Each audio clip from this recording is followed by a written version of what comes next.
Here I'm reading The Black Portrait of Ottawa in 2020. What I'm going to share with you is how I fear we'll be remembered in about 100 years from now. They would say the last racially segregated school in Colchester, Ontario had shut down in 1965.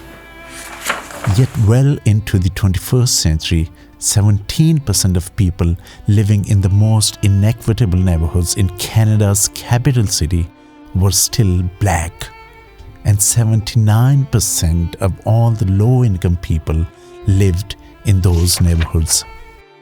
The last racially segregated school in Guysborough, Nova Scotia was shut down in 1983.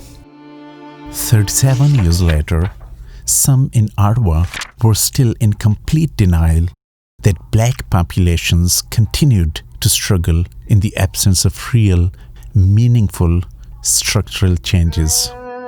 According to the Black Portrait of Ottawa, the average unemployment rate was 30% in marginalized areas of the city, in comparison to 0% in the most affluent ones. This was not a secret. People knew this for decades.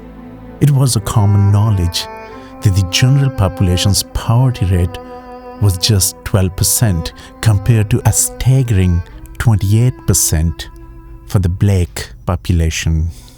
Those numbers did not shock too many in the early 21st century.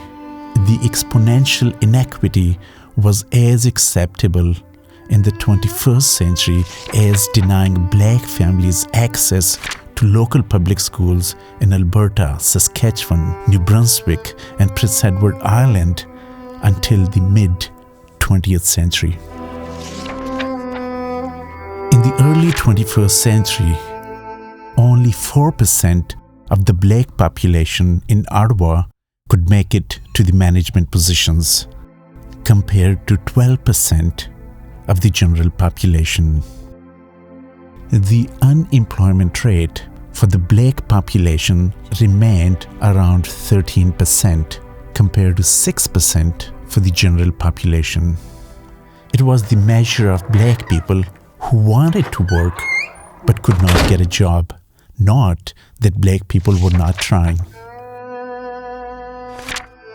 Every age has its blind spot.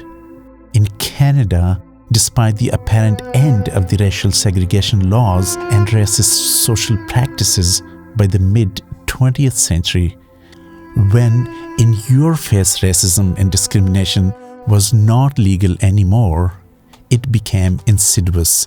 It became in-your-back discrimination. The system simultaneously gave white Canadians privileges and access to citizenship aspects that others could not have. Unfortunately, those who were thriving in the early 21st century in Ottawa couldn't even comprehend the extent of inequity and the need to remove systemic barriers. This was just like Americans of the past, who were so steeped in the tenets of American Declaration of Independence, yet still accepted the enslavement of human beings as completely normal. So there is an interesting similarity here.